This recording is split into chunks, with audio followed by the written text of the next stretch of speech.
kenapa sampah selalu menjadi masalah? Rumus sederhana ya, masalah sampah itu lahir setelah ada teknologi kemasan kok. Jadi sebenarnya kalau ngomongin sampah itu ya hanya kemasan. Jadi hal-hal aktivitas sehari-hari kita itu tidak mesti kita menghasilkan sampah. Kita hanya menghasilkan sisa material yang kita nggak bisa ngolah. Beda loh ya. Kalau nggak numpuk kan bakar nih. Jadi masyarakat tuh pilihannya cuma dua ketika darurat nih. Milih mati pelan-pelan menghirup bau atau mati cepat menghirap asap kan gitu. Sampah itu tidak serumit itu. Jadi ini terlalu banyak drama. Drama yang diciptakan nih Mas. Sampah ini kalau dijadikan masalah wilayah itu sangat seksi. Gimana tuh Mas? Ya kan nggak selesai. Jadi butuh anggaran terus toh untuk menyelesaikan itu. Halo semua, selamat datang di Risk-Taker Podcast.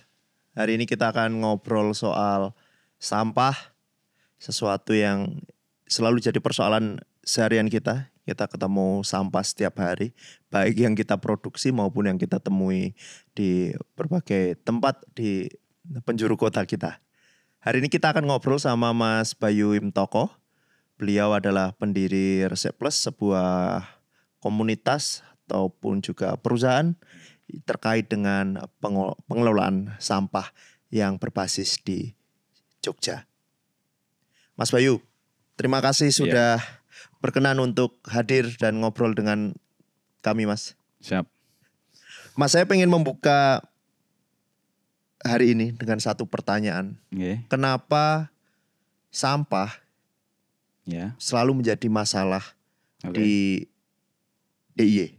Terutama di kota Jogja dan mungkin juga di beberapa daerah lain di Indonesia. Kenapa ini selalu jadi masalah yang berulang setiap tahun dan mungkin tahun ini 2024 ini kita merasakan dampak yang paling panjang gitu. Dari artinya sampah menumpuk di pinggir jalan, pembakaran di mana-mana, kesehatan, terus bau dan juga estetika tentu itu jadi masalah juga. Baik, begini Mas, tadi yang ditanyakan masalah wilayah DIY ya, sampah menjadi masalah wilayah DIY, kota Jogja atau dimanapun tempatnya. Sebelum berbicara tentang kewilayahan, kita nanya dulu nih, di tempatnya jenengan, di rumah ya, di rumah sendiri itu jenengan bermasalah nggak dengan sampahnya? Akhirnya bermasalah Mas, karena numpuk di rumah. Jadi sampah-sampah kami kumpulkan gitu, beberapa kami pisah, terus nggak diambil. Masalah, jadi gini, sebelum berbicara tentang kewilayahan dulu. Ya, ini kita berdua saja nih ngobrolnya ya. Jadi sampah ini harusnya dipahami dulu bahwa ini masalah personal atau masalah rumah tangga. Nonsen ketika omong kosong ya, kalau kita ngomongin sampah sekarang masalah di TPA. Pertanyaannya adalah, masalah yang di TPA itu jadi masalah Anda tidak? Jadi masalah kita tidak? Karena kita yang di kota ini, ketika sampahnya pergi dari rumah sudah nggak pernah mikir kok itu akan jadi masalah di mana. Padahal jelas itu, kalau tidak pergi dari rumah kita, masalahnya di kita. Betul. Baru kemudian kita teriak-teriak. Nah, saya pengen nanya, masalah sampah itu apa saja? Kalau di tempat jenengan apa aja Mas kira-kira masalahnya? Selain numpuk tadi, apalagi? Baunya ya Mas ya? Bau ya? Baunya. Sama sebenarnya saya termasuk dan keluarga ya Mas, berusaha untuk ngolah sampah. Tapi ada beberapa elemen yang kami nggak bisa olah kan Mas. Bingung gitu cara ngolah. Tusuk sate pun kami bingung gitu dan yang lain-lain. Nah akhirnya kemudian beberapa hal yang tidak bisa kami olah, artinya yang non organik gitu ya kami kumpulkan itu dan akhirnya ya udah itu yang jadi masalah ketika itu tidak diambil. Siap. Sekarang begini, apa yang jenengan lakukan tadi? Dari 100% sampah yang dihasilkan, berapa persen yang jenengan tidak bisa olah? Kayaknya hampir 70-80% Mas.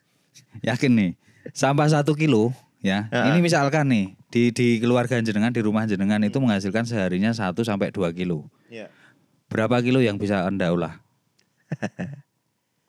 Wah, sampah dapur sih sebenarnya yang bisa diolah, artinya sisa sayur, sisa buah. Ya, Dilakukan tidak?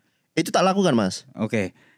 Dari satu rumah jenengan ya, itu melakukan. Satu RT jenengan melakukan semua tidak? Nah, itu problemnya. Nah, ini yang kemudian kita nggak usah ngomongin di wilayah DIY. Ngomongin RT jenengan aja. Iya. Permasalahan sampah di RT kita itu apa? Satu, karena kita nggak mau ngolah. Iya kan?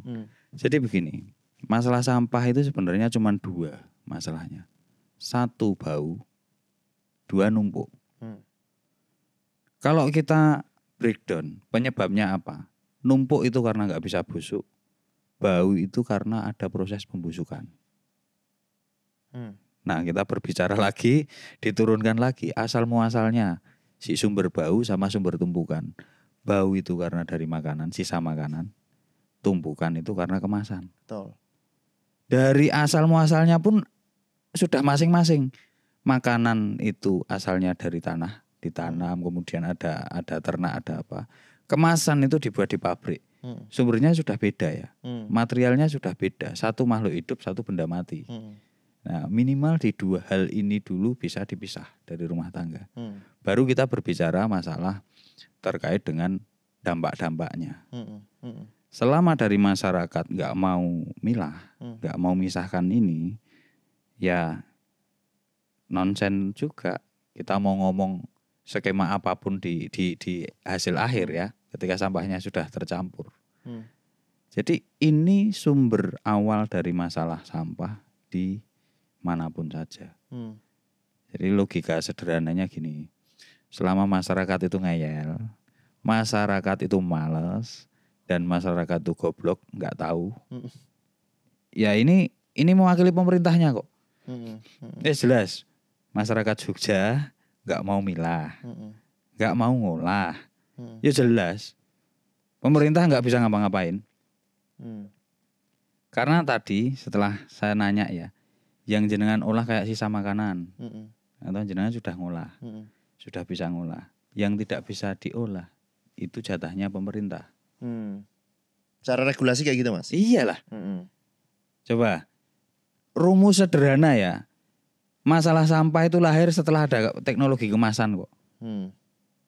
Jadi sebenarnya kalau ngomongin sampah itu ya hanya kemasan, bukan makanan. Coba kita tengok sejarah. Di Jogja ya sebelum tahun 80-an mungkin masih banyak jugangan, masih banyak kemasan-kemasan itu bungkus itu pakai daun, pakai apa? Belum separah ini. Artinya masyarakat kita masih bisa bikin jugangan, sisa daun, sisa apa masukin situ semuanya busuk, selesai. Tapi ketika si bungkus daun ini berubah ke plastik dan plastik dimasukkan ke tanah, kaleng masukkan ke tanah, ini enggak hancur. Enggak habis. Nah, di fasilitas masyarakat kan nggak ada yang bisa proses plastik tadi, nggak ada yang bisa proses kaleng. Nah, sedangkan produk-produk ini jelas ya ada pajaknya, ada mungkin kalau kayak rokok itu ada cukai, ada apa. Masuknya kemana? Kan pemerintah. Ya pemerintah tanggung jawab dong untuk ngolah itu. Itu aja. Jadi sejak awal saya sampaikan, untuk menyelesaikan masalah sampah harus paham dulu 5 hal, 5 konsepnya itu, 5 konsep sederhananya. 1 dari sisi aturan, 2 kelembagaan, ya. Aspek ketiga itu pendanaan, keempat itu sosial masyarakat, kelima baru teknologi. Oke, soal aturan kan sebenarnya udah ada ya, Mas? Ya. Apa yang jadi problem? Loh, sekarang gini, aturan di Undang-Undang Nomor 18 Tahun 2008 ya, pemerintah itu wajib menyelenggarakan pengelolaan sampah, pengelolaan ya. Kemudian di pasal 11, 12, 13 itu adalah masyarakat wajib memilah, mengolah, mengurangi. Nah itu dilakukan enggak sama masyarakat? Itu kan enggak dilakukan. Pasal 14-nya jelas produsen mengambil kembali kalau enggak salah kemasan yang ini ya, yang enggak bisa didaur ulang. Nah aturan ini nggak pernah dilaksanakan. Aturan ada, tapi kalau nggak dilaksanakan, problemnya kemudian di kelembagaan atau di? Ya jelas no. Oke.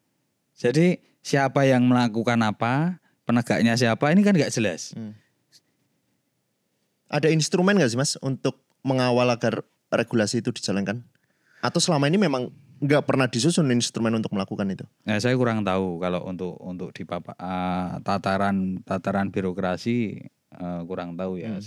Tapi yang jelas dalam penanganan atau pengelolaan sampah wilayah itu sudah ada dinasnya, semacam dinas lingkungan hidup itu di tiap daerah pasti ada, sebatas di kabupaten ya. Okay. Kemudian kalau turun lagi ya itu mungkin dibantu dengan KSM, dengan PSM, jadi pengelola sampah mandiri, kelompok pengelola mandiri melalui TPS 3R yang dibangun pemerintah. Turun lagi ada bank sampah di kelompok masyarakat. Itu mekanisme sistem teknis di pengumpulan sampahnya. Cuman aturan secara umum itu nggak pernah ditegakkan. Jadi sebagai contoh misalkan tempat pembuangan akhir atau tempat pengolahan sampah terpadu atau apapun namanya. Ya intinya yang akhir itu seharusnya adalah jenis-jenis material ya, jenis komoditi atau apa sebutannya. Yang itu masyarakat sudah nggak bisa ngolah. Baru masuk di situ. Selama ini coba lihat TPA se-Indonesia ya. Ada nggak yang menerapkan aturan yang diterima hanya sampah yang nggak bisa diolah masyarakat itu? Ada nggak? Kan nggak ada. Ya ada. Semuanya masuk asalkan itu dianggap nggak berguna bagi masyarakat gitu. Ya, sampah wes diangkut masuk wes ini. Nah endingnya di pengolahan itu mahal teknologinya. Mau dibakar ketemu sama yang bahan organik dengan kadar air tinggi, otomatis energi yang dibutuhkan juga besar. Mau dikomposin, kemasan nggak bisa busuk-busuk, ya susah. Oke. Artinya persoalannya ada di akar banget ya Mas ya? Ya. Di yang seharusnya masyarakat juga punya peran untuk melakukan itu, pemerintah harusnya juga punya peran untuk melakukan itu. Ya. Keduanya sama-sama tidak melakukan kan? Iya. Sama-sama nggak paham. Sama-sama nggak paham. Aku mulai dari yang masyarakat dulu Mas. Oke. Soal sampah harus dipilah gitu di level rumah tangga. Itu kan bukan kampanye baru toh Mas. Iya. Bukan sesuatu yang baru. Aturannya sudah ada. Dan itu sebenarnya sudah lama. Kenapa proses edukasi atau proses sosialisasi kepada masyarakat itu nggak pernah berjalan dengan baik gitu, dan masyarakat nggak bisa untuk melakukan itu. Problemnya ada di mana Mas? Ya kembali lagi begini. Problemnya itu ada di pemegang aturan, pembuat aturan, pemegang kebijakan. Problemnya di situ. Katakanlah seperti ini. Lahirnya bank sampah itu sejak tahun kalau tidak salah ya di Bantul itu sejak 2008. Kemudian ada beberapa wilayah-wilayah kampung di Jogja juga kayak Sukunan kayak mana itu sebenarnya di tahun-tahun itu sudah bagus pengolahan sampahnya. Dia sudah misah bahkan ngolah sampai kalau bilang pengurangan itu bisa sampai 80-90%. Ya kan. Cuman pertanyaannya yang lainnya ngapain? Artinya begini. Ada sebuah program yang hanya untuk satu wilayah kecil. Kemudian sebagian besar lainnya masih terfasilitasi untuk tidak milah. Jadi kayak tebang pilih atau karena memang ada masyarakat yang melek, yang ingin berubah. Ini tapi aturan ini nggak berlaku masif. Betul. Ya kan. Jadi selama TPA itu tidak ditutup atau TPA itu tidak ada aturan yang jelas, program edukasi sosialisasi apapun ya mohon maaf pasti gagal. Pasti gagal ya. Karena ujung kuncinya itu di TPA. Beda dengan misalkan sekarang TPA tutup atau besok TPA dibuka tapi terbatas. Hanya menerima sampah misalkan gini, popok, pembalut sama kemasan yang jenisnya kayak gini misalkan foil atau yang metalis atau apa. Hanya nerima itu tok. Selain jenis itu tidak diterima. Nah ini otomatis masyarakat mau gak mau harus belajar. Mau dia misahin, kemudian dia bikin kompos. Atau kalau enggak ya yang jelas jangan sampai menyisakan sisa makanan. Supaya enggak ada sumber timbulan bau. Oke, artinya yang punya atau yang memegang regulasi harus lebih tegas dong Mas dalam penerapan itu. Iya. Karena kalau dari cerita tadi adalah orang yang punya kesadaran akan melakukannya, ya. Tapi yang tidak, dia tidak mendapatkan, tidak mendapatkan konsekuensi apapun dari situ. Iya. Jadi serba salah. Sebagai contoh gini, kita di Resik Plus ya, memberikan layanan pengelolaan sampah. Bahwa kita mulai tahun 2021 itu sudah minim banget untuk membuang residu. Dan akhir 2021 itu kita sudah enggak ke TPA. Semua dihabiskan di TPS untuk pengolahan sampahnya. Yes, dengan skema berbagai macam. Cuman harganya itu mahal. Harga layanan Resik Plus untuk ngangkut, milah, ngolah itu menjadi mahal. Dibandingkan dengan hanya yang ngangkut kemudian buang. Ya. Nah, ketika masih ada TPA, maka pengelolaan mandiri seperti Resik Plus ini tidak banyak diminati. Karena buang gratis aja bisa kan Mas? Bayar lah. Tapi bayar tapi kan murah, 5.000, 10.000. Ya. Jadi selama ada pembuangan yang memudahkan untuk masyarakat, masyarakat nggak milah, nggak ngolah itu tadi, ya wes pasti akan membuang terus. Masyarakat nggak mau berubah. Nah beda sekarang. Sekarang itu berlangganan dengan Resik Plus sudah bayarnya mahal, wajib milah. Betul. Tanggung jawabnya kok malah wes bayar mahal gitu. Masih milah. Masih harus bekerja lebih keras kan? Iya. Karena begini, saya kembalikan lagi ke pelanggan.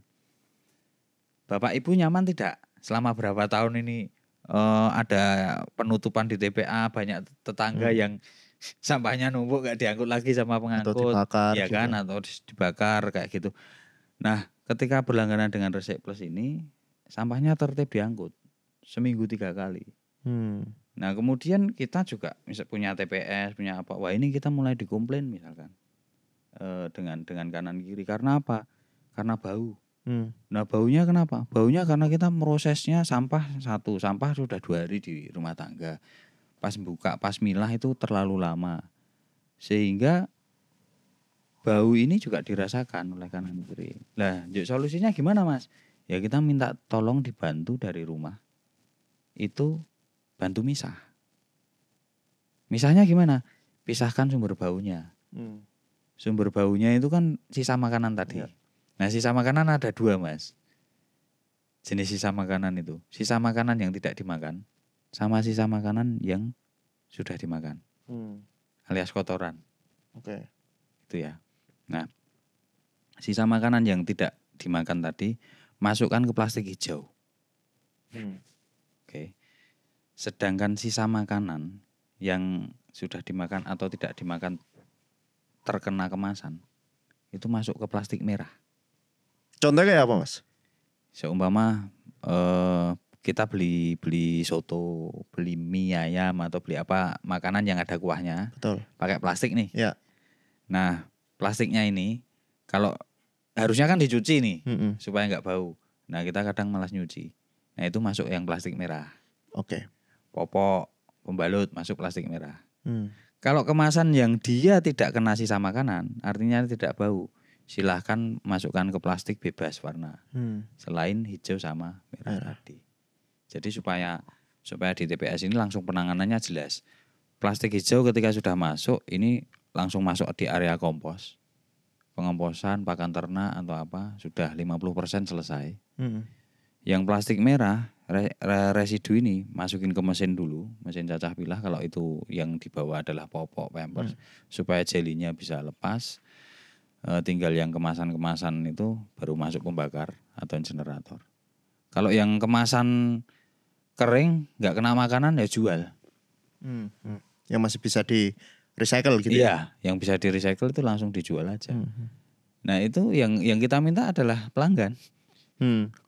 Kalau nggak mau ya sudah, daripada kita ditutup semuanya, mending saya ngelepas kamu aja. Kamu nggak ikut saya nggak apa-apa, berlangganan yang lainnya kan gitu. Nah pertanyaannya kan sebenarnya sederhana. Ketika masyarakat itu cerdas ya, masyarakatnya sudah paham tentang pentingnya dia tidak numpuk sampah di rumah, gitu.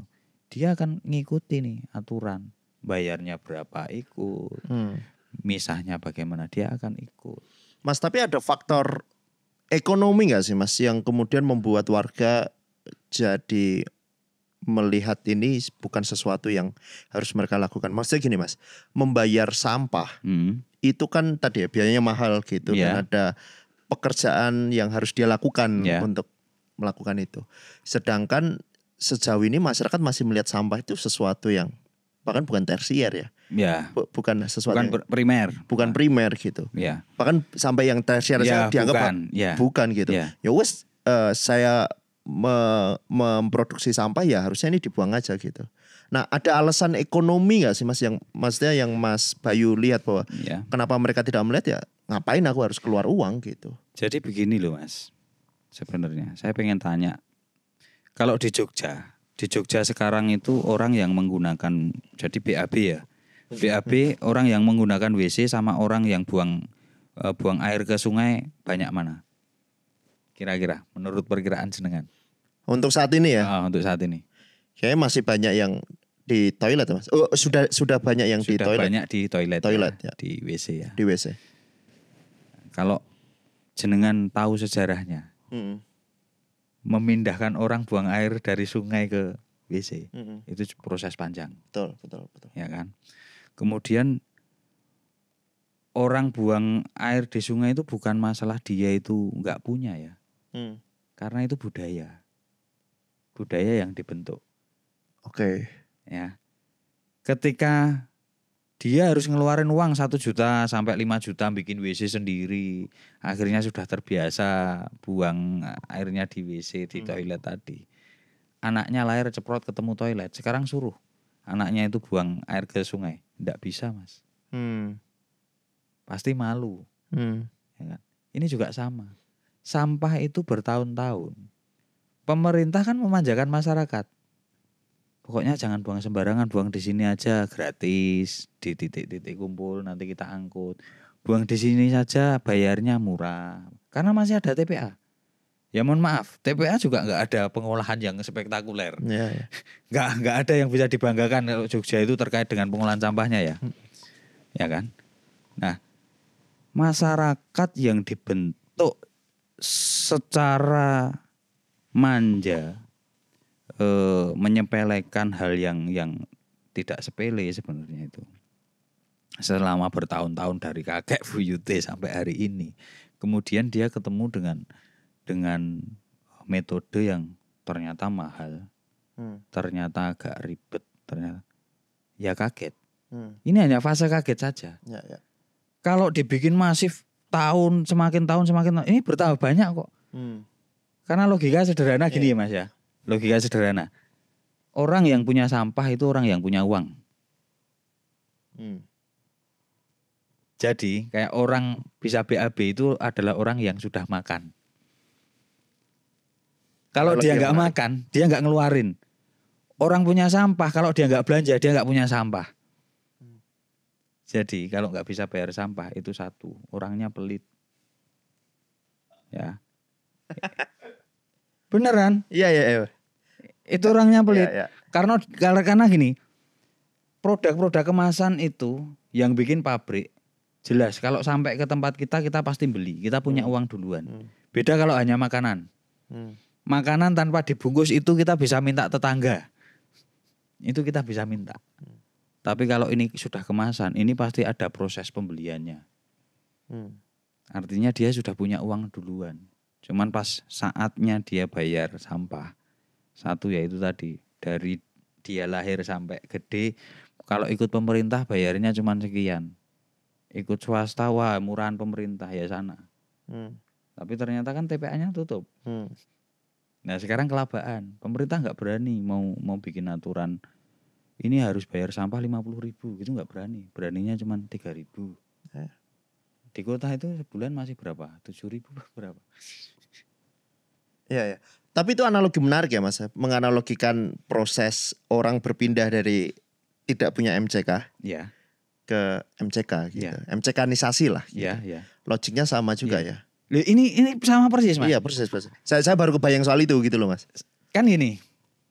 Jadi kalau ngomongin manusia ya, kehidupan manusia itu kan hanya 3 aktivitas penting. Ya, makan, kawin, tidur. Kawin tidur itu kan nggak menghasilkan sampah.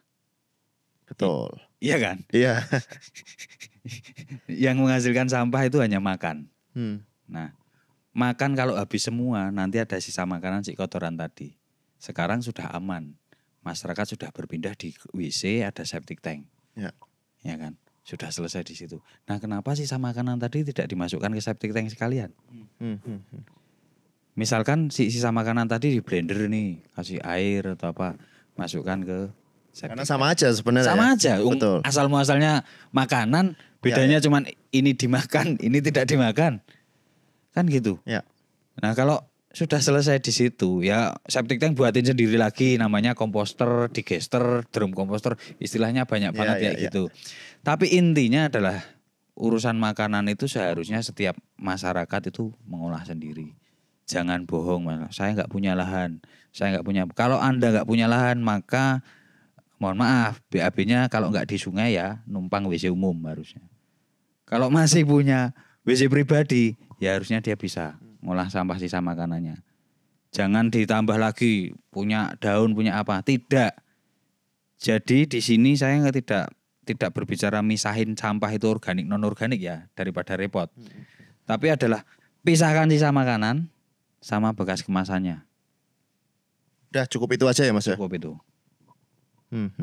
Ya, tapi itu tadi analogi yang menarik banget gitu loh Mas, soal proses bagaimana kalau pemerintah punya political will gitu untuk membantu masyarakat dari BAB yang dari BAB yang di selokan misalnya atau di sungai pindah ke MCK, artinya bisa juga masih ada harapan gitu. Untuk memindahkan masyarakat yang selama ini masih tidak paham bahwa mereka memproduksi sampah gitu, membuangnya sembarangan, menjadi lebih diolah, lebih dipilah dulu dan kemudian diolah. Sangat besar potensinya itu masyarakat bisa berubah.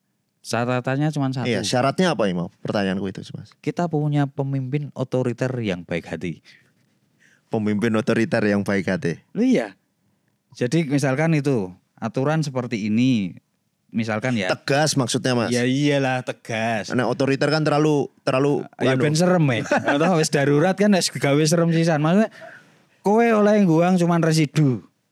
Organik harus kamu proses dengan komposter, losida, apa macam-macam kayak gitu. Ini harus tegas. Harus tegas di masyarakat. Kemudian aturan bayarnya berapa, ini harus tegas. Nggak bisa lagi kita nego. Kita sudah terlalu lama berapa tahun ini nego. Dampaknya apa? Ya masalah terus. Nah ini kembali lagi, pemerintah itu mau menyelesaikan enggak? Yang paling pertama sebenarnya gini. Si pemerintah itu selama jadi masyarakat dia paham nggak? Seperti yang kita obrolkan nih, jangan-jangan dia jadi pemerintah di atas, tetap nggak paham juga ya, gitu, Mas. Ternyata harusnya gini, wong saya melakukan gini. Nah, kalau dia di rumah tidak melakukan, maka omong kosong, mau ngatur di bawah nggak bisa. Makanya dari awal gini, saya tetap gini, saya selaku masyarakat ini saya harus pinter. Supaya saya bisa mengajak masyarakat lainnya untuk pinter, untuk berubah dan membangun pemerintahan yang lebih baik. Karena nggak mungkin nih kita nunggu pemerintah aja nggak paham, atau mau ambil keputusannya bagaimana, mau memberi contoh aja nggak bisa, mau apapun nggak bisa, ya sama juga bohong. Ataukah mungkin memang ini disengaja ya? Masalah ini disengaja supaya anggaran itu bisa diturunkan terus. Untuk ini masalah, solusinya ini masalah, ya solusi-solusi fiktif atau solusi sepenggal itulah. Karena memang ini sampah ini kalau dijadikan masalah wilayah itu sangat seksi. Sangat seksi ya. Gimana tuh Mas? Ya kan nggak selesai. Jadi butuh anggaran terus toh untuk menyelesaikan itu. Tapi kalau kita pecah nih ke perumah tangga tadi, berapa banyak sampahmu? Coba dipisahin. Oh 1 kilo cari misalkan ya ada yang nggak bisa diolah itu cuman segenggam. Jadi 1 kilo sampah kita itu residunya itu hanya 20%-nya. Oke. Berarti aku masih lebih dari 50% isi kebangetan berarti Mas. Iya. Isi kebangetan. Karena logikanya sederhana kok. Misalkan ya, kita makan pakai gelas. ya. Pakai piring, tidak ada kemasan. Selesai kita makan tuh kita nggak punya sampah. Nggak punya sampah. Cuman sisa makanan, entah itu kulit buah, kulit apa, bisa dikomposkan. Ya kan. Kalau yang daging-daging bisa nanti diolah pakai maggot atau untuk pakan ikan, pakan ayam. Cuman sistemnya kan nggak ketemu. Ya kan? Jadi hal-hal aktivitas sehari-hari kita itu tidak mesti kita menghasilkan sampah. Kita hanya menghasilkan sisa material yang kita nggak bisa ngolah. Beda loh ya. Sampah dengan kita, karena kita nggak bisa ngolah saja. Cuman itu loh. Jadi persepsi pengetahuan di masyarakat ini yang masih minim. Nah disitulah kemudian akhirnya Resik Plus itu membangun komunitas.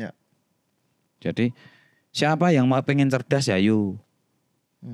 Pemerintah nggak usah ditunggu pemerintahnya. Kalau kita ini bertambah komunitasnya semakin cerdas ya besok kan pemerintah akan lahir dari komunitas kita. Rasa pedulikan dulu, nggak usah pedulikan dulu negara ngono ya. Ya, yang penting di rumah kita selesai sampahnya, di RT kita selesai. Ini akan melebar. Seperti yang terjadi misalkan di wilayah Bantul. Ada satu kelurahan yang dia bikin 4.000 jugangan. Atau untuk menyelesaikan organiknya dulu. Setidaknya dalam satu wilayah itu masalah sampah organik sama rosok sudah selesai. Tinggal residu. Kemudian yang di tempat kita sama di TPS kita itu sudah selesai. Tinggal residunya ya kita bakar dulu. Pakai cerobong, pakai apa, tungku bakar, pakai apa. Dan itu disepakati oleh komunitas. Sudah apa-apa. Yang penting sampah kita tidak numpuk. Kemudian tidak masalah di kita sendiri. Karena sekarang kalau kita ngamati itu sederhana. Kalau nggak numpuk kan bakar nih. Ya toh. Jadi masyarakat itu pilihannya cuma 2 ketika darurat ini. Milih mati pelan-pelan menghirup bau atau mati cepat menghirap asap kan gitu. Ya gitu aja. Tapi barengan gitu loh. Jangan ini punya kamu, ini punya. Yo kalau mau salah-salahan besok tukeran sampahnya. Itu aja, gak usah ngomongin terlalu berat nih masalah politik, masalah apa. Karena sampah itu tidak serumit itu. Jadi ini terlalu banyak drama. Terlalu banyak drama. Drama yang diciptakan nih Mas? Drama yang tidak sengaja tercipta. Karena nggak paham gitu loh. Jadi aturan itu sudah jelas nggak pernah ditegakkan, ya kan. Bu Yao nih diatur beneran. Kemudian kalau sudah diatur sampah terpilah sistemnya bagaimana, sistem pendukungnya. Yang sudah misah organik diarahin nih ke PDU. Kalau di kami PDU ya, Pusat Daur Ulang Organik. Jadi ke arah petani. Yang ke pabrik ini siapa? Oke, Mas aku pengen masuk soal Resik Plus. Iya, oke. Ini menarik. Aku ketika buka websitenya gitu, bertanya-tanya, iki perusahaan apa komunitas gitu? Basicnya komunitas ya. Oke. Basicnya komunitas. Model bisnisnya gimana Mas? Model bisnisnya adalah naik dulu awalnya kita di jasa angkut ya, jasa angkut swasta itu. Masing-masing jasa angkut itu punya nama Mas. Ada yang Rizky Berkah Maju apa. Nah saya mikirnya kok tadinya sobat itu, solusi sahabat. Wah, kurang menarik juga toh. Wes Resik Plus ya lah, Resik Plus gitu. Wes Resik ya ada plusnya, tidak Resik yuk main di tempat lain. Nah, plusnya apa toh? Plusnya saya tambahin dengan edukasi, dengan apa macam-macam kita belajar di situ. Nah dari jasa angkut ini kemudian. Jasa angkut khusus sampah ya Mas? Iya khusus sampah, jasa angkut sampah swasta. Swasta. Nah tapi dulu tahun 2013-14 itu waktu kita masih buang ke TPA. Jadi sesama jasa angkut swasta itu. Ya, hanya jasanya hanya nganterin aja. Iya ngangkut buang. Nah lanjut kita kemudian bikin sewa lahan apa, kita ngolah sendiri, teman-teman masih terus buang apa. Nah disitulah kemudian komunitasnya bertambah, tidak hanya jasa angkut, ada yang ke bank sampah, kemudian ke NGO, ke apa, bukan anggota secara tertulis, Hanya anggota. Kita naik ngobrol, wes lah ada alamat itu Resik Plus. Ya sebatas itu aja. Ada anak Mapala, ada Sispala, nah itu. Nah cuman ketika di tahun 2019, 2020 ini juga ditanya nih. Kalau mau kerjasama dengan Resik Plus ini apa bentuknya? Iya kan? Waduh repot juga. Nah bentuknya kemudian kita ada CV, ada PT, ada apa. Nah itu untuk ngurusi terkait dengan masalah administrasi birokrasi. Tapi di akar rumputnya ya kita masih jalan. Di komunitas itu masih jalan. Siapapun teman-teman yang ingin sambatan ceritanya sambat, Mas njaluk tulung ngene wis jalur buri pintu buri komunitas. Kalau instansi resmi ya pintu depan ya ada PT CV. Nah itu. Seperti itu. Dari yang awalnya hanya jasa angkut gitu. Sekarang sudah apa Mas? Kita ngolah ya. Ininya ya jasanya ya. Kita sekarang satu yang paling pokok adalah pengolahan untuk 700 KK di TPS kita. Oke. Sorry di apa Mas? Di TPS, di tempat pengolahan sampah ya. Kita punya TPS mandiri. Itu untuk menghandle sekitaran 700 KK rumah tangga. Dan itu di wilayah mana aja Mas? Kita TPS-nya ada di Pendowoharjo. Oke, di Bantul ya. Di Bantul. Ada satu blok perumahan tuh 400 KK. Satu pedukuhan masih di Pendowo juga itu sekitar 100 KK. Kita ngambil bantu kota itu 200 KK. Oke. Di tiga sumber ini skema pembiayaannya berbeda Mas. Oke. Yang terdekat tadi 50.000, ya toh. Yang kota itu 100.000. Yang 100 ini wilayah lain tadi 75. Per bulan ya? Per bulan per KK. Ya. Nah, kemudian sampah mereka sudah selesai di sini semua. Untuk komposnya kita gratiskan ke petani. Kemudian residu sementara yuk kita campur jadikan setelah pembakaran jadi abu campur ke kompos. Nah, itu juga nanti ke petani juga. Nah rosokan dijual ya sudah. Jadi TPS kita nggak pernah numpuk toh. Sampah masuk selesai, sampah masuk selesai. Nah selanjutnya ada ring bisnis lain, kita membangun TPS klaster 100 KK. Jadi silahkan kalau pengen bikin TPS modal 100 juta untuk 100 rumah tangga. Sampah tuntas di situ. Itu. Nah yang ketiganya adalah jasa konsultan perencanaan. Yang keempat kita terkait penyediaan mesin dan teknologinya tadi. Kita bikin. Untuk TPS-nya ya? Iya untuk TPS-nya atau ya teman-teman lain misalkan mau bisnis di plastiknya, mau bisnis di residunya. Karena begini, setelah TPS ini sebenarnya masih ada unit bisnis lain lagi. Di pengolahan sampah itu anak cabang usahanya itu ada sekitar 16 unit Mas. Sampah itu. Iya, ada jasa angkut, itu sendiri kan. Jasa olah sendiri, jasa pilah sendiri. Setelah pilah pengolahan lagi. Pengolahan lagi betul. Itu bisa di breakdown sampai 16 turunan. Resik Plus sudah sampai 16 itu Mas?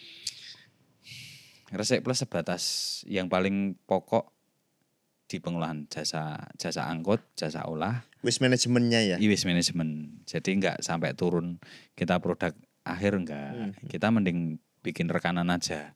Kita supply ke rekanan siapa yang pengen produk akhir. Nah, aku punya temen yang dia kayaknya kalau dari skema itu berarti dia di akhir ya karena paste lab. Jadi di akhir. Di akhir. Ya. Jadi benih sampah gitu ya. Ya. Benih plastik, benih plastik. Biji plastik. Dia hanya ngambil biji plastik ya. Iya. Dia beli biji plastiknya. Dia biji plastik atau cacahan? Aku kurang tahu sih Mas. Jadi gini, prosesnya itu kan kalau dari plastik mau ke biji plastik itu harus dicacah dulu. Nah, dari cacahan ini mau di biji bisa, mau diinjek atau mau dipanaskan. Oke. Itu juga sudah bisa. Oke. Jadi intinya kalau si unit usaha ini menghasilkan produk akhir ya sudah dia di paling akhir. Karena di Paste Lab itu kan ada kayak patakan gelas. Betul.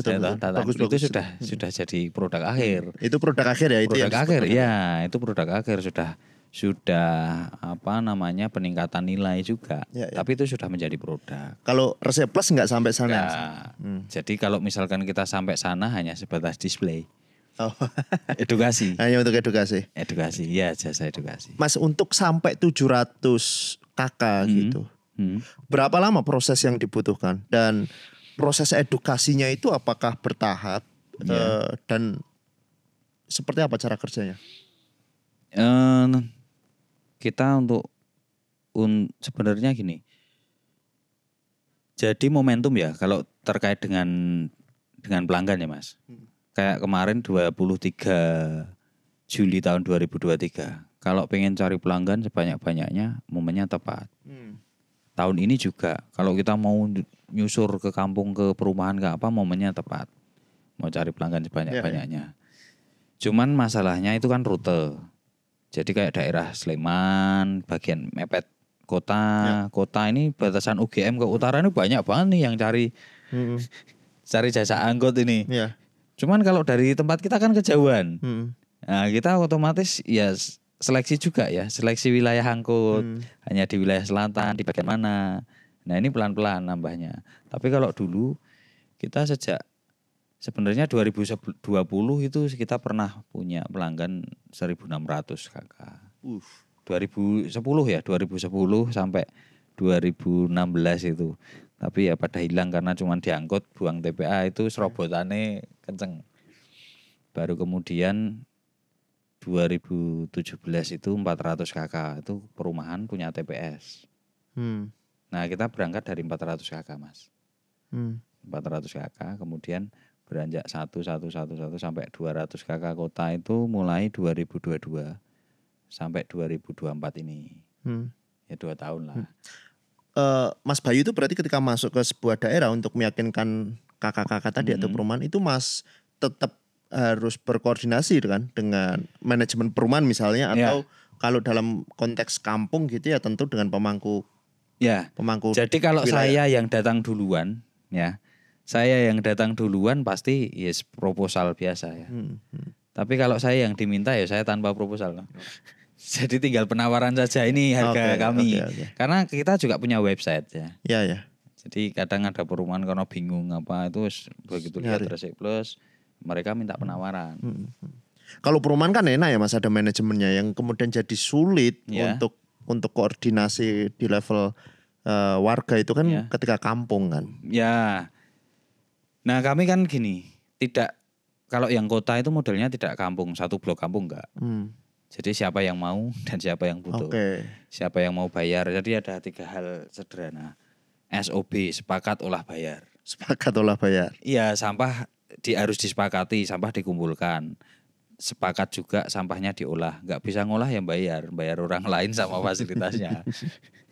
Kan gitu. Iya. Ya toh, kalau kita di kampung yang dia punya lahan ya sepakat oleh bakar. Iya, bakar saja. Ya. Mas, ada sanksi nggak untuk pelanggan jenengan yang tidak melakukan pemilahan sebelum diangkut? Nggak ada. Berarti beneran jenengan aja yang artinya jenengan tidak atau Resik Plus dalam hal ini tidak memberi sanksi untuk pelanggan yang asal numpuk aja tidak memisahkan yang tadi sisa makanan dan enggak bayarnya beda aja. Oh gitu. Iya. Kan kita yang milahin. Oke. Kita kan punya mesin pilah. Iya. Misalnya sampah campur masukin situ nanti kepilah organik sendiri, plastiknya sendiri. Oke. Jadi bayar nih biaya pilahnya. Oke. Jadi jenengan sebenarnya memudahkan ya Mas ya? Ya sangat memudahkan. Artinya 3 hal tadi loh, sepakat olah bayar. Sepakat olah bayar. Bayarnya aja nanti yang diatur. Iya, artinya kalau sesuai regulasi kan masyarakat kalau kemudian lewat swasta, lewat Resik Plus gini, tidak perlu melakukan pemilahan di level rumah tangga kan? Yang penting iso kuat bayar. Iya. Pertanyaannya kuat tidak? Nah itu. Nek nggak kuat milah. Oh iya. Kan gitu sederhana. Jadi di kami itu per bulan ya itu tadi 100.000 kota. Nah itu yang mungkin bagi masyarakat kadang berat. Semakin banyak jadi gini loh Mas hukumnya ya. Semakin banyak orang yang berlangganan tidak hanya 100 lagi nanti bisa 150. Ya aturan itu bisa dibuat. Ya. Oke. Tergantung kondisi kita. Selama TPS kita aman, nggak masalah kok nggak milah. Tapi kalau TPS kita ternyata dari kanan kiri kayak yang terjadi sekarang, TPS-nya pemerintah di demo di apa? Kesalahan pemerintah satu.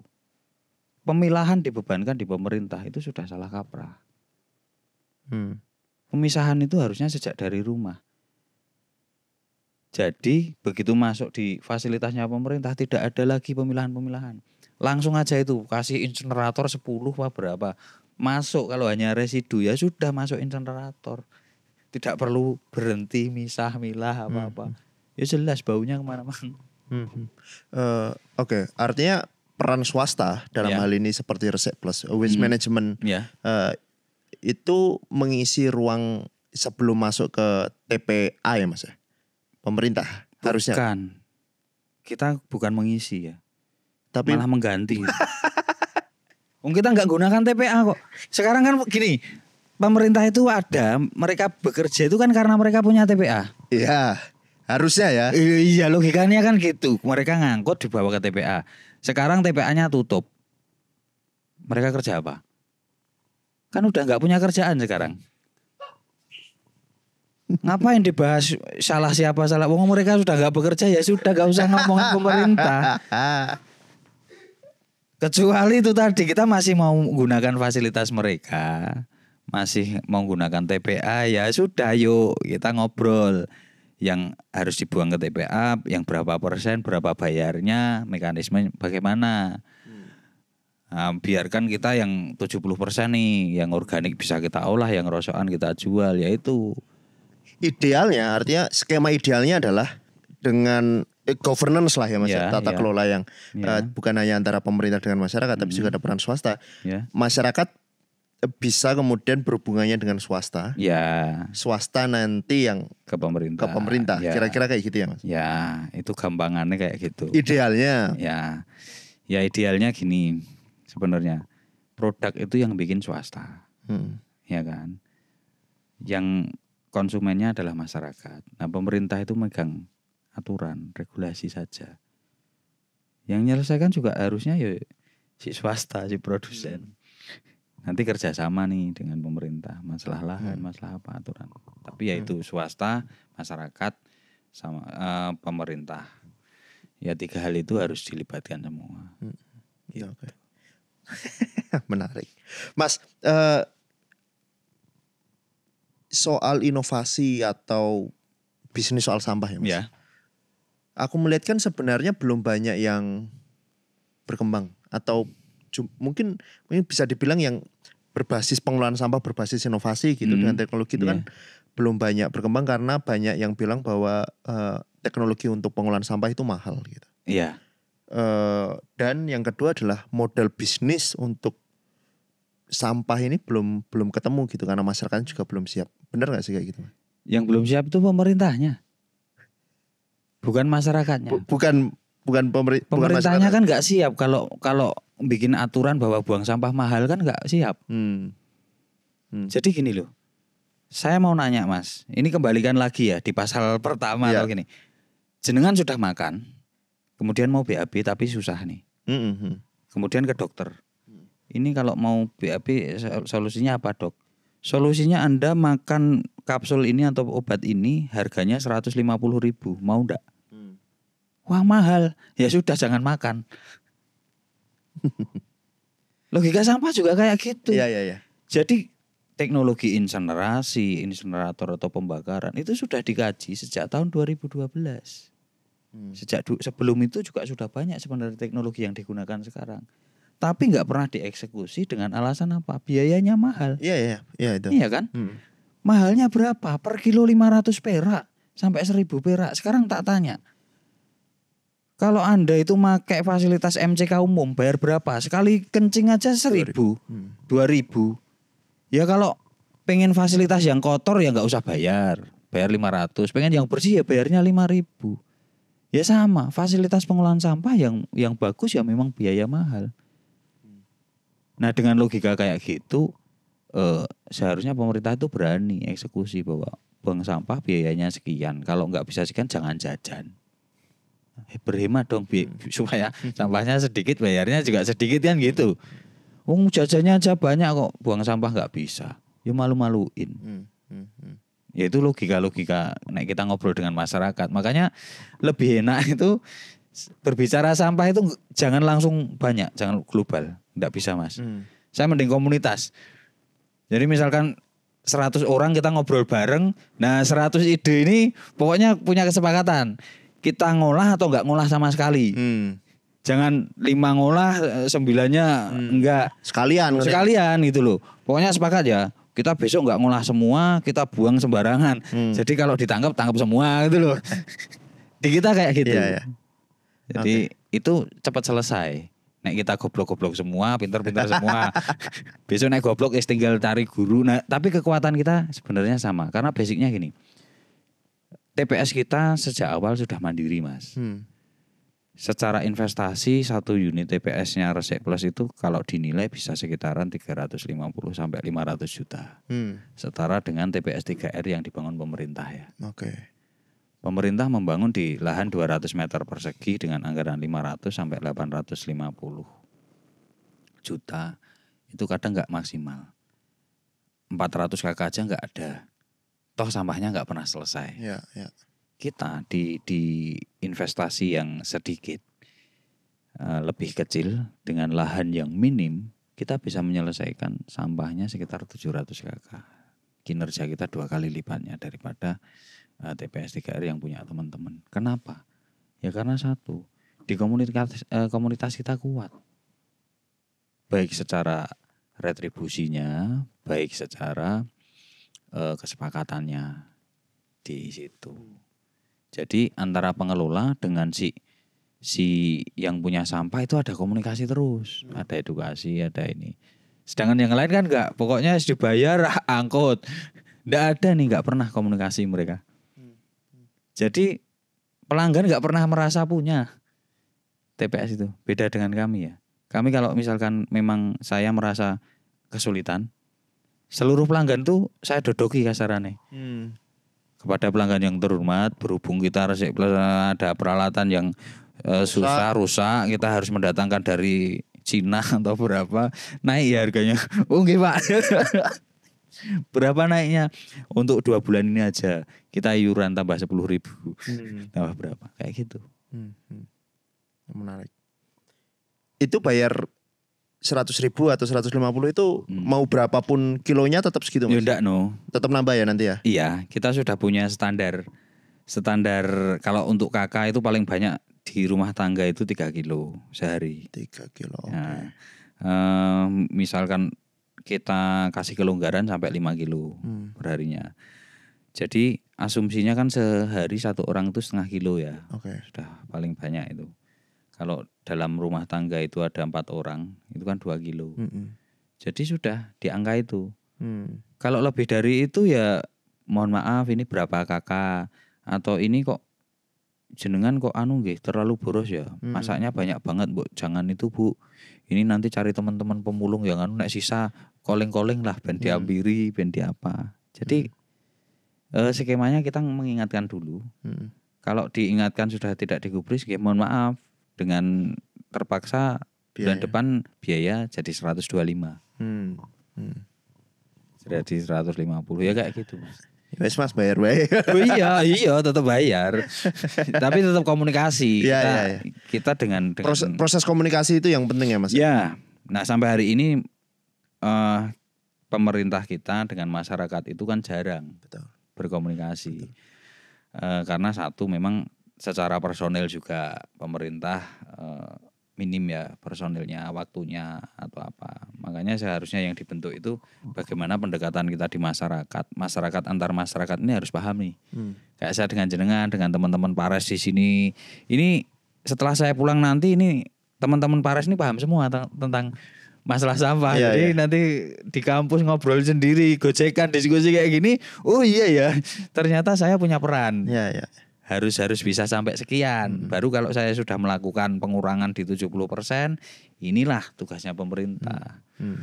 Baru ngomong, nih Pak, tugasmu nih diselesaikan. Jangan kita belum milah, belum apa sudah teriak pemerintah salah. Oke.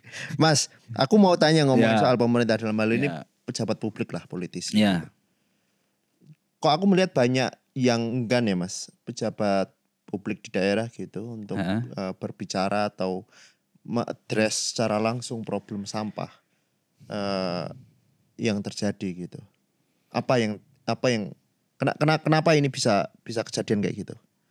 Ya satu ya nek saya mengamati memang yaitu tadi berbicara wilayah itu tidak mudah.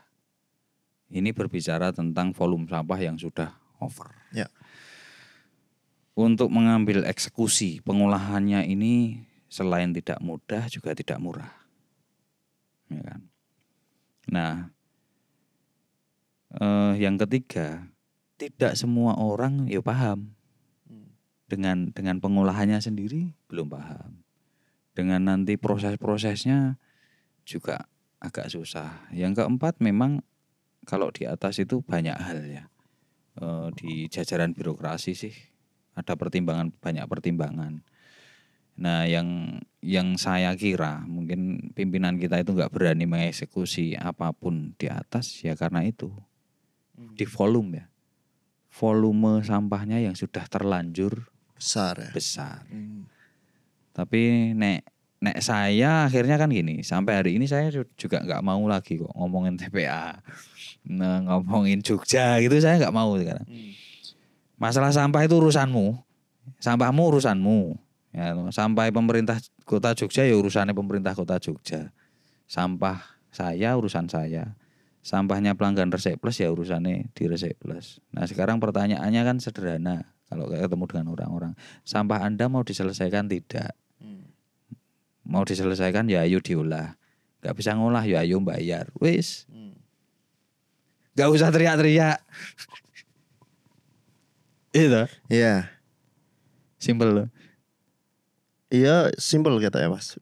Iya, cuman SOB kok. Anak TK juga tahu SOB apa? Sepakat olah bayar sudah. Ya. Tapi aku mau bicara dari sisi kebijakan ya Mas. Iya. Nek besok pilkada. Iya. Jenengan diberi kesempatan untuk memberi masukan kepada calon kepala daerah. Menguraikannya harus mulai dari mana? Satu, yang jelas dari aturan dulu. Oke. Tetap dari aturan. Setelah aturan sudah ditetapkan, ya kelembagaan siapa nih pelaksananya, eksekusinya. Selama ini apa? DLH ya Mas? DLH itu kan di tatarannya sampahnya. Sedangkan komposnya siapa? Yuk, penyumbang sampah ini siapa? Kan ini nggak bisa hanya DLH tok loh sebenarnya. Nggak kuat juga ya Mas ya? Nggak kuat juga karena ini ada beberapa instansi yang terkait di situ. Satu ada Dinas Pendidikan terkait dengan edukasi di sekolahan, bagaimana milah yang benar, ya kan? Bagaimana ngolah sampah. Kemudian melibatkan juga Dinas Pertanian. Bagaimana nih penggunaan komposnya? Hasil itu. Jangan ngomong ini nggak SNI gundulmu ini masalah ini. Daripada numpuk di sana harusnya ini diolah dulu jadi material yang bisa digunakan, sebatas itu saja. Asalkan bisa digunakan, disubsidikan, dikasihkan gratis enggak apa-apa. Kemudian ada lagi dinas-dinas yang lain, misalnya pariwisata terutama ya. Dinas pariwisata juga punya peran penting. Di sejak awal ini bagaimana si sumber timbulan sampah sudah terpisah jadi material kemasan sama material sisa makanan. Apalagi yang di destinasi wisata gitu. Iya. Nah, kemudian dinas-dinas yang lain lah yang memang ada aktivitas di situ. Jadi bukan hanya DLH.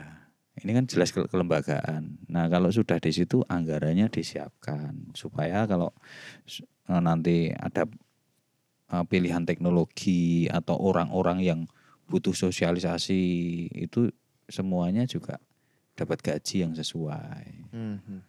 Oke, menarik. Artinya ada satu hal yang ini jarang dibicarakan soal integrasi pekerjaan, sinkronisasi dinas untuk berbicara soal sampah. Selama ini kan hanya dibebankan ke satu dinas terkait aja kan Mas. Dalam hal ini DLH gitu. DLH memang difokuskan kan sebenarnya hanya di sampah. Jadi di akhir ya, endingnya kan di TPA. TPA memang ranahnya DLH. Tapi yang salah ini kan di TPA itu harusnya kan hanya sampah yang nggak bisa diolah sama masyarakat. Residu tadi ya. Iya, hanya residu saja. Nah, kejadian sekarang bahwa yang masuk TPA itu nggak hanya residu, semua lah. Semua. Makanya sekarang kalau lihat nih Sleman kebijakannya adalah pembuangan di TPST itu sampah organik nggak boleh. Sisa makanan, daun-daunan nggak boleh masuk ke sana. Hanya benar-benar kemasan yang nggak bisa diolah sama masyarakat. Nah kemudian kayak popok itu juga nggak diterima, alasannya B3 atau apa. Nah pemerintah diajak pakai kain lagi.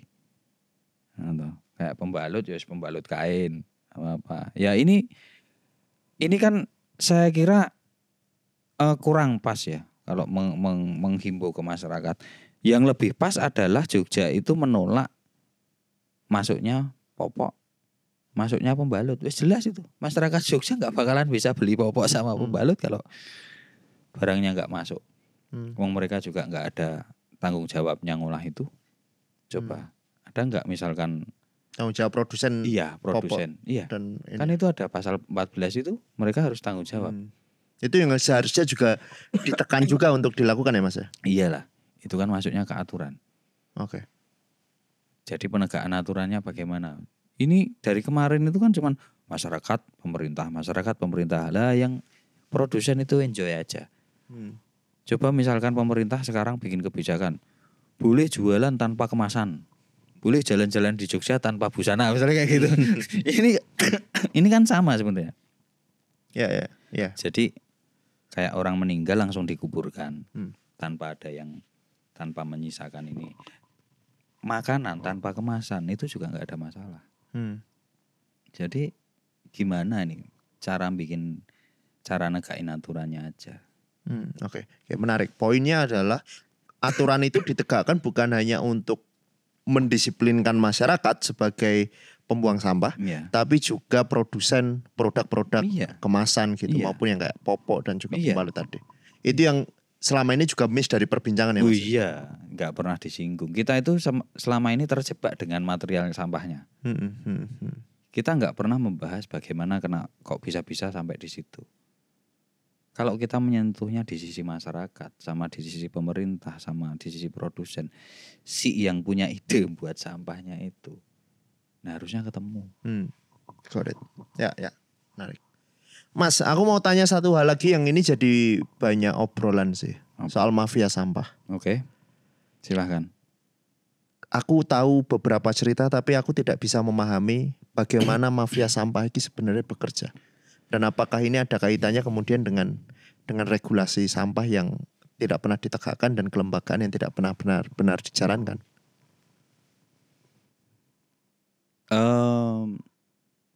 Terkait dengan mafia itu kan ya gak hanya mafia sampah ya.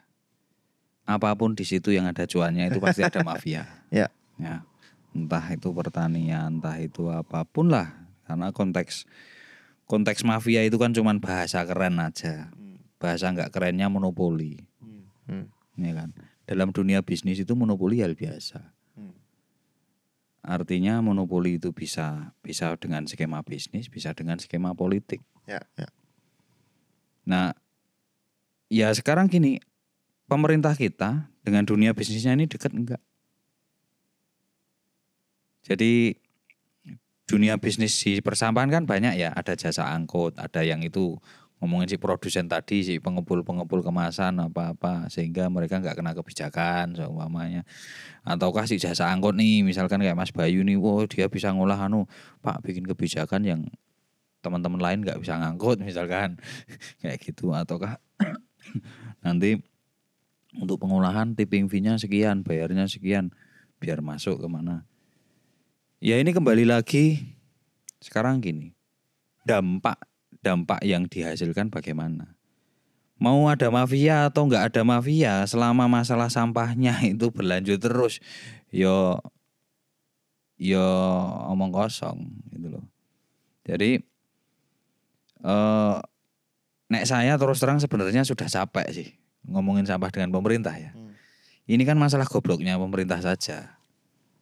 Baik secara personal maupun secara institusinya itu bodoh pemerintah kita. Karena ya itu tadi, PR terbesar kita itu kebodohan di masyarakat itu masih terjadi sampai hari ini, khususnya di sampah. Sehingga saya ya nggak mau terlalu banyak lagi untuk intervensi ke atas. Kita ambil langkah nyata saja di bawah, kita bergerak, kita ngajak yang mau, ayo pelan-pelan kita benahi. Jadi membangun masyarakat ini kita meyakini ada 5 kemakmuran ya. Pendowo Harjo, jadi kalau Pendowo itu 5, Harjo itu kemakmuran. Prinsipnya sederhana ngolah sampah ya. Kompos harus kembali ke tanah. Makmurkan tanahnya, makmurkan tanamannya, makmurkan ternaknya, makmurkan masyarakatnya, baru makmurkan pemerintahnya. Jadi kalau kita nggak dibantu pemerintah atau nggak apa ya sudah kita kerja sendiri, kita jalan gitu. Karena tadi itu mafia itu ya pesenan apa silakan aja. Anda nggak bisa menyelesaikan sampah di Jogja, tahu-tahu masyarakat Jogja bisa selesai sendiri, ya seumur hidup Anda malu gitu aja. Oke, terima kasih banyak Mas Bayu untuk sharing-sharingnya hampir 1 jam. Kita lanjut lagi kalau obrolannya masih ada hal yang perlu kita obrolkan lagi. Ya, lain kali ya Mas ya. Terima kasih banyak teman-teman. Bye bye.